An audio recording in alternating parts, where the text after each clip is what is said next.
नमस्कार दोस्तों, कैसे हैं आप सभी लोग। आई होप कि आप सभी लोग एकदम मस्त होंगे और स्वस्थ होंगे और अपने पढ़ाई को एकदम बेहतरीन तरीके से और अच्छे तरीके से कर रहे होंगे। दोस्तों, हमने आपको पिछली वीडियो में जो है गुणसूत्रों में परिवर्तन द्वारा कौन कौन से रोग होते हैं इसको एकदम बेहतरीन तरीके से समझा दिया था। ठीक है, अगर आप उस वीडियो को नहीं देखे हैं तो लिंक जो है डिस्क्रिप्शन बॉक्स में हम दे रहे हैं, आप जाके देख सकते हैं। और देखिए, आज की इस वीडियो में हम क्या देखने वाले हैं कि आज का हमारा टॉपिक क्या है, जीन में उत्परिवर्तन द्वारा उत्पन्न रोग। ठीक, मतलब कि जीन में उत्परिवर्तन द्वारा कौन कौन से रोग हो सकते हैं। ठीक है, तो पहला हमारा क्या है, देखिए काय गुणसूत्र के जीन में परिवर्तन द्वारा उत्पन्न रोग। ठीक, अब काय गुणसूत्र के रूप में परिवर्तन द्वारा कौन कौन से रोग होते हैं, तो आप सभी लोग एकदम ध्यान से और पूरा देखिएगा, बिना स्किप किए हुए देखिएगा। ठीक है, तो देखिए काय गुणसूत्र के जीन में परिवर्तन द्वारा कौन कौन से रोग होते हैं। तो ये जो रोग होते हैं ना, पहली नंबर आप इसको याद करिए कि ये रोग कैसे होते हैं, प्रभावी रूप से वंशागत होते। कैसे होते हैं, प्रभावी रूप से। किस रूप से, प्रभावी रूप से, प्रभावी रूप से वंशागत होते हैं। मतलब कि इसमें क्या होता है, केवल प्रभावी लक्षण वाला जीन ही अपना लक्षण प्रदर्शित करेगा, अप्रभावी लक्षण वाला जीन अपना लक्षण प्रदर्शित नहीं कर सकता। ठीक है, तो इतना क्लियर हो गया होगा आप सभी को। ठीक, अब इसका एग्जाम्पल देख लीजिए कि प्रभावी रूप से वंशागत कौन कौन से रोग होते हैं। तो पहला रोग हमारा क्या है, पहला रोग है रजकहीनता। कौन सा रोग है, देखिए एग्जाम्पल यानी कि एक्स, एग्जाम्पल क्या हो जाएगा, रजकहीनता, रजकहीनता। ठीक, दूसरा क्या है, एल्किप्टोन्यूरिया। क्या है, देखिएगा आप सभी लोग एकदम ध्यान से और याद करते हुए चलिएगा तुरंत। दूसरा यहाँ पे हो जाएगा एल्किप्टोन्यूरिया, एल्किप्टोन्यूरिया हो जाएगा। ठीक, तीसरा कौन सा रोग है, सभी लोग ध्यान से देखिएगा, तीसरा जो है हमारा कौन सा है, फिनाइल कीटोन्यूरिया है। तीसरा कौन सा रोग है, देखिएगा फिनाइल कीटोन्यूरिया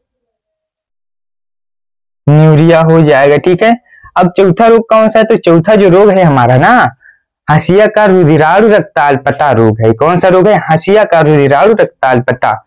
चौथा यहाँ पे हम लोग लिख देंगे कौन सा रोग है, हसियाकार। कौन सा रोग है, हसिया, मतलब कि हसिया के आकार में यहाँ पर आरबीसी की संरचना हो जाती है।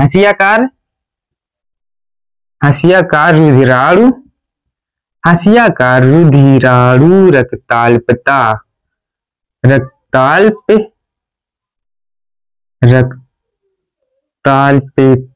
ठीक, रक्ताल्पता हो गया ना। अब देखिए प्रभावी रूप से वंशागत रोग, यहाँ पर हम सभी रोगों को लिख दिए। ठीक, अब सबसे पहला रोग हमारा क्या है, तो पहला देखिएगा आप सभी लोग, पहला रोग हमारा क्या है, रजकहीनता। आप सभी लोग हेडिंग क्या डालेंगे, रजकहीनता। पहले इतना आप सभी लोग तुरंत याद कर लीजिए, पहले रोग में आप सभी लोग आगे हेडिंग डाल देंगे रजकहीनता। पहला रोग क्या है, देखिएगा रजकहीनता। मार्कर में स्याही कम हो गया है तो दूसरे मार्कर की जरूरत पड़ेगी, तो यहां से हम चेंज कर लेते हैं। देखिए रजकहीनता, पहले रोग क्या है, रजकहीनता। तो इसमें क्या होता है, रजकहीनता में क्या होता है, देखिएगा आप सभी लोग, रजकहीनता में क्या होता है, देखिए त्वचा का रंग, बाल का रंग और आंखों की पुतलियों का रंग कैसा हो जाता है, सफेद हो जाता है। ठीक, देखिएगा इसमें क्या होता है, इसका लक्षण क्या है, इसका लक्षण है ना, इसका लक्षण रजकहीनता का लक्षण ही सबसे ज्यादा पूछा जाता है कि रजकहीनता में क्या हो जाता है। तो यहां पर हो जाता है, क्या हो जाता है, त्वचा का रंग सफेद। कैसा, त्वचा का रंग कैसा हो जाता है, सफेद हो जाता है। ठीक, सफेद हो जाता है। और क्या होता है, इसमें बाल सफेद हो जाता है, लिख देंगे बाल भी सफेद, बाल सफेद हो जाते हैं। और क्या होते हैं भैया, और इसमें क्या हो जाते हैं, और देखिएगा इसमें जो है पुतलियां गुलाबी व, देखिए पुतलियां गुलाबी व लाल दिखाई देने लगती हैं। कैसी, पुतलियां गुलाबी व लाल रंग की दिखाई देने लगती हैं। ठीक है, इतना क्लियर हो गया। अब सभी लोग कहेंगे कि अभी आप पहले क्या बोले, पुतलियां जो है सफेद हो जाती हैं, आंखों की पुतलियां सफेद हो जाती हैं। देखिए पुतलियों में क्या पाया जाता है, हीमोग्लोबिन पाया जाता है, जिसकी वजह से जो है पुतलियां गुलाबी व लाल रंग की दिखाई देने लगती हैं। ठीक, मतलब कि अगर हीमोग्लोबिन नहीं पाया जाता तो क्या होता, तब सफेद दिखाई देने लगते हैं। अब देखिए यहाँ पर जो है इसका रंग सफेद हो गया ना, इतने सारी चीजों का रंग सफेद हो गया, तो मतलब कि क्या, जो ज्यादा गोरा होगा उसमें क्या होते हैं, मिलेनिन वर्णक बहुत कम बनते। अब सभी लोग कंफ्यूज मत होइएगा कि मिलेनिन क्या होता है, आगे क्लियर हो जाएगा। देखिए यहाँ पे क्या है, रजकहीनता ना, तो रजकहीनता रोग किसकी कमी के कारण होता है, पहले यही समझना पड़ेगा ना कि रजकहीनता रोग किसकी कमी के कारण होता है। तो देखिएगा रजकहीनता रोग जो है किसकी कमी के कारण होता है, कि मिलेनिन वर्णक जब नहीं बनता है। कौन सा वर्णक नहीं बनता है, कि शरीर में जो है रंगों का, कि शरीर में त्वचा का रंग कौन निर्धारित करता है, मिलेनिन वर्णक ही निर्धारित करता है। ठीक, कौन सा वर्णक निर्धारित करता है, मिलेनिन वर्णक। देखिए मिलेनिन वर्णक, मिलेनिन वर्णक क्या करता है पता है, मिलेनिन वर्णक ये निर्धारित करता है कि त्वचा का रंग कितना काला होगा, कितना गोरा होगा, कितना सफेद होगा, कितना लाल होगा, ये सारी चीजें कैसे होंगी, कौन निर्धारित करता है पता है, मिलेनिन वर्णक ही निर्धारित करता है। ठीक, मिलेनिन वर्णक क्या निर्धारित करता है कि त्वचा का रंग कैसा होगा।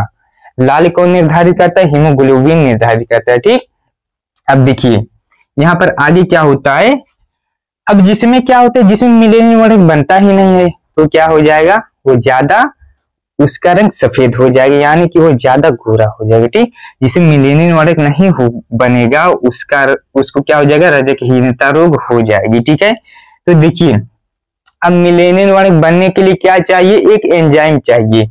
मिलेनिन वर्णक बनने के लिए कौन सी एंजाइम चाहिए, उस एंजाइम का क्या नाम है, कौन सी एंजाइम चाहिए बताइएगा, तो उस एंजाइम का नाम है टायरोसिनेज, का नाम है टायरोसिनेज। देखिए मिलेनिन वर्णक बनने के लिए एक एंजाइम की आवश्यकता होती है, जिसे क्या कहा जाता है, टायरोसिनेज एंजाइम कहा जाता है।